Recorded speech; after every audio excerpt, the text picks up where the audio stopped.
দেশ এবং দেশের বাইরে সকলকে জানাই ঈদ উল আজহার শুভেচ্ছা এবং অগ্রিম ঈদ মোবারক, ঈদ মোবারক, ঈদ মোবারক। তো আশা করি সবাই ভালো আছেন। আজকে যে বিষয়টা নিয়ে আলাপ করব সেটা হচ্ছে আপনার তাহমিল ওয়া তানজিল। এটার অর্থ হচ্ছে আপনার লোড এবং আনলোডিং।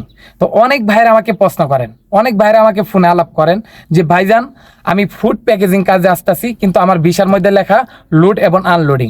আরেক ভাই বলতেছে ভাই আমি মুরগি প্যাকেটিং কাজে আসতেছি, কিন্তু আমার ভিসার মধ্যে লোড এবং আনলোডিং লেখা। আরেক ভাই বলতেছে ভাই আমি রেস্টুরেন্টের ভিসাতে আসতেছি, কিন্তু আমার ভিসার মধ্যে লোড এবং আনলোডিং লেখা। আরেক ভাই বলতেছে ভাই আমাকে ড্রাইভিং ভিসায় সৌদি আরবে দিবে, কিন্তু কোনো কোম্পানি নাই, লোড এবং আনলোডিং ভিসা লেখা। তো এখন আসে লোড এবং আনলোডিং কি। এই গাড়ি, এই যে দেখেন এই যে গাড়িতে আমি বসে রয়েছি, তো এই গাড়ি আমার যদি কোনো কর্মচারীরা মাল ফুল করে দেয়, যে কোনো মাল হইতে পারে, এই গাড়িটা যদি আপনার ফুল করে দেয় সেটা হচ্ছে আপনার লোড। আর এই গাড়িটা যদি খালি করে দেয় সেটা হচ্ছে আনলোড। এই লোড এবং আনলোড এটারে বোঝানো হয়। তো এই আনলোড, লোড এবং আনলোড এই বিষয়টা এসে আপনি কিভাবে প্যাকেজিং কাজ, তারপরে গাড়ি চালাবে, কেউ রেস্টুরেন্টে কাজ করবে, কেউ আবার মুরগি প্যাকেজিং কাজ করবে, কেউ আবার ফুড প্যাকেজিং কাজ করবে, বিভিন্ন ক্যাটাগরিতে, এমনকি আপনার ফুড ডেলিভারি পর্যন্ত দেওয়া থাকে লোড এবং আনলোডিং বিষয়ের ক্ষেত্রে। তো এই বিষয়টা কি, এই বিষয়ের মধ্যে কি কি সুযোগ সুবিধা আছে সেই সম্পর্কে আজকে বিস্তারিত তুলে ধরবো। ইনশাল্লাহ ভিডিওটা সম্পূর্ণ দেখার চেষ্টা করবেন। এখানে আরেকটি কথা বলি, আপনারা জানেন বিভিন্ন বিশ্বের বিভিন্ন দেশ থেকে কিন্তু মুসলমানরা এই জায়গার মধ্যে পবিত্র কাবা ঘরে হজ করতে আইছে। তো সেই ক্ষেত্রে আজকে কিন্তু আরাফাতের দিন, আজকে কিন্তু সকল হাজিরা কিন্তু আরাফাতে গমন করছে। যাই হোক, তো এই দিনে নবী সাল্লাল্লাহু আলাইহি সাল্লাম বলেছেন, আল্লাহ তাআলার বাণী, এই দিনে যে একটি আরাফাতের দিনে যে একটি রোজা রাখবে তার 1 বছর আগে এবং 1 বছরের পরের গুনাহ, সমস্ত গুনাহ আল্লাহ তাআলা কাফারা এবং মাফ করে দিবেন। সুবহানাল্লাহ। তো আপনারা চেষ্টা করবেন, আজকের থেকে বাংলাদেশে রোজা রাখছে এবং কালকে রোজা রাখবে, তো আজকে কিন্তু শনিবার, আজকে রাত্রে আপনারা খাবেন এবং কালকে রাত্রে রোজা রাখার চেষ্টা করবেন। কালকে কিন্তু আরাফাতের দিন বাংলাদেশের জন্য। তো ইনশাল্লাহ সবাই চেষ্টা করবেন একটা রোজা রাখার জন্য, যতই কষ্ট হোক রোজাটা রাখার চেষ্টা করবেন। ইনশাল্লাহ আমার সাথে যে 2 জন ভাই কাজ করতো পিছনে, যে প্রচন্ড রোদ ভাই, এই রোদের মধ্যে তো অলরেডি আমার দ্বারা 3-4 জন রোজা রাখছে, তো একজন রোজা একটা ভাঙ্গা লাইছে। তো যাই হোক আলহামদুলিল্লাহ। তো আপনাদেরও দাওয়াত দিলাম, ইনশাল্লাহ রোজা রাখবেন এবং 2 বছরের গুনাহ ইনশাল্লাহ মাফ হয়ে যাবে। তো সবাই চেষ্টা করবেন। তো লোড এবং আনলোডিং ভিসা কি কি সুযোগ সুবিধা আছে আজকে সেই সম্পর্কে আলোচনা করবো। ইনশাল্লাহ ভিডিওটা সম্পূর্ণ দেখতে থাকেন, সাথে থাকেন। লোড এবং আনলোডিং হচ্ছে আপনার যে সৌদি আরবে আগে আমরা ফ্রি ভিসা বলতাম, যে ফ্রি ভিসা আপনি আইসা সৌদি আরবে যে কোনো কোম্পানিতে আপনি কাজ করতে পারবেন, আপনি নিজের ইচ্ছা কাজ বাইর করে করতে পারবেন। তো সেই ক্ষেত্রে ভিসার নাম ছিল আমেল আইডি, তো আমরা যেটাকে ফ্রি ভিসা বলে থাকি।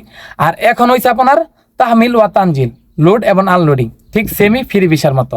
ধরেন আমি আপনাদের বাংলাদেশ থেকে লোড এবং আনলোডিং ভিসাতে আনলাম, আমি বিভিন্ন কোম্পানির থেকে আমি বললাম ভাই আপনার কোম্পানিতে লোক লাগলে আমারে বললেন, আমি নাম্বার দিয়েছি। তো তারা কি করে, বিভিন্ন কোম্পানিতে আপনার ওই ফোনে যোগাযোগ করে, তাদের লোক লাগবে, সেই ক্ষেত্রে কি করে বাংলাদেশ থেকে লোক আয় না, এই কোম্পানিতে 1 বছরের জন্য, ওই কোম্পানিতে 1 বছরের জন্য, ওই কোম্পানিতে 1 বছরের জন্য, এইভাবে লোক দিয়ে থাকে। ঠিক আছে, এক প্রকার সাপ্লাই ভাবে দেওয়া থাকে আর কি। তো এই যে আপনারা বুঝেন না, কেউ বলতেছে ভাই আমি মুরগি প্যাকেজিং এর কাজে, কেউ বলতেছে ভাই আমি মুরগি প্যাকেজিং কাজে আসবো, কিন্তু আমার ভিসার মধ্যে লোড এবং আনলোডিং। আবার কেউ বলতেছে ভাই আমি ফুড ফ্যাক্টরিতে আসবো প্যাকেজিং, আমার ভিসার মধ্যে লোড এবং আনলোডিং। তো ভাই বুঝেন, একটা কোম্পানিতে যদি আসেন ওই কোম্পানির নাম কিন্তু উল্লেখ থাকবো, তো আপনি ভিসার মধ্যে কেন লোড এবং আনলোডিং লেখা থাকে আমাকে বোঝান। আপনি যদি আল সিদার কোম্পানিতে আসেন, আল সিদার কোম্পানি লেখা থাকবে। আলমারাই কোম্পানিতে যদি আসেন, আলমারাই লেখা থাকবে। আল ইদ্রিসে আসেন, আল ইদ্রিস তেলের পাম্প লেখা থাকবে। তারপরে আল সাফি আসেন, আল সাফি লেখা থাকবে। আল নাদিক কোম্পানিতে আসেন, আল নাদিক লেখা থাকবে। মিনিস্টারি বলদে আসেন, মিনিস্টারি বলদে বিশাল লেখা থাকবে। আল ফাত কোম্পানিতে আসেন, আল ফাত লেখা থাকবে। তারপরে আল এমামা বলদে আসেন, আল এমামা বলদে কোম্পানি বিশাল লেখা থাকবে। কিন্তু আপনার লোড এবং আনলোডিং লেখা থাকে কেন? এগুলো হচ্ছে আপনার সাপ্লাই ভাবে, মনে করেন আমি লোক আনলাম, এখন বিভিন্ন কোম্পানিতে আমি লোক দিতেছি। ঠিক আছে, এই হলো লোড এবং আনলোডিং। তো এখানে যদি আসেন, আপনি ইচ্ছা করলে যে কোনো কাজ করতে পারবেন বাইর করে। আপনি মনে করেন এই কাজটা ভালো লাগলো না, আরেকটা কাজ করতে পারবেন। কিন্তু যারা নতুন তারা বলেও লোড এবং আনলোডিং ভিসাতে আইসেন না। অনেক কিন্তু লোড এবং আনলোডিং ভিসাতে আইসে আপনি ফাইসা গেছে, পুরা দমে ফাইসা গেছে। অনেক ভাইদের কমেন্ট আপনি দেখেন, বলতেছে ভাই আমি লোড এবং আনলোডিং ভিসাতে আইসে আমি ফাইসা গেছি ভাই, পুরা দমে সাপ্লাই কোম্পানিতে পড়ে গেছি। তো ভাই আপনার বুঝে শুনে আসবেন। তো অনেকে আমি ভিডিওতে দেখাইছি যে, আমি অনেক ভিডিওতে দেখাইছি যে সাপ্লাই কোম্পানি কিন্তু 2 বছরও কিছু কন্ট্যাক্ট আছে, 2 বছর পর আপনাকে দেশে পাঠাই দিবে। তো আপনাদের ভিসার মধ্যে যদি লোড এবং আনলোডিং লেখা থাকে তাহলে আসার দরকার নাই, আপনারা যে কোনো কোম্পানি ডাইরেক্ট কোম্পানি লেখা দেখে তারপর আসেন। তো এই সুযোগ সুবিধা হলো কি জানেন, যদি একটা ডাইরেক্ট কোম্পানিতে আসেন তাহলে আপনি 5 বছর থাকেন, 10 বছর থাকেন, সেই ক্ষেত্রে আপনার বছর শেষে আপনি যত টাকা বেতন পান সেই হিসাবে একটা তারা বেনিফিট দিয়ে থাকবে। 10 বছর করলেন আপনি, এখন যত টাকা বেতন পাইছেন তার থেকে দ্বিগুণ আপনারা টাকা দিয়ে দিবে যখন একবারে সৌদি আরব থেকে যাবেন। আর সাপ্লাই কোম্পানিতে আপনি কিন্তু বেতন পাবেন ঠিকই, কিন্তু ওই যে আপনার বছর শেষে আপনি 5-10 বছর পরে একটা সুযোগ সুবিধা পাবেন সেটা পাবেন না এই লোড এবং আনলোডিং ভিসার ক্ষেত্রে।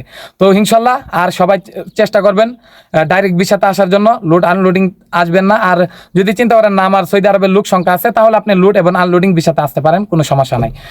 আপনারা সবাই চেষ্টা করবেন আজকে রোজা রাখার জন্য। ইনশাল্লাহ আমি রোজা রয়েছি, তারপরে প্রচণ্ড গরম, তো আলহামদুলিল্লাহ আর কিছু সময় আছে তো আমাদের ইফতারি করার। তো ইনশাল্লাহ আপনারা সবাই চেষ্টা করবেন আজকে রোজা রাখার জন্য। আর আপনারা ডাইরেক্ট ভিসা আসার চেষ্টা করবেন। আর আমার সাথে যদি কথা বলতে চান, আমার ইউটিউব চ্যানেলে দেখেন ফেসবুক পেজের লিঙ্ক আছে, আমার ফেসবুক পেজে মেসেজ করেন, ইনশাল্লাহ আপনারা আমার সাথে কথা বলতে পারবেন। ইনশাল্লাহ ভিডিওটা বেশি বেশি শেয়ার করে দেবেন। আপনার একটা শেয়ারের কারণে অপর এক ভাই রোজা রাখতে পারে, এমনকি এই ভিসার থেকে বঞ্চিত থাকতে পারে। আজকে এই পর্যন্তই, দেখা হবে নেক্সট কোনো ভিডিও নিয়ে। সবাই ভালো থাকবেন, সকলকে আবারও জানাই সালাম, আসসালামু আলাইকুম এবং ঈদ মুবারক।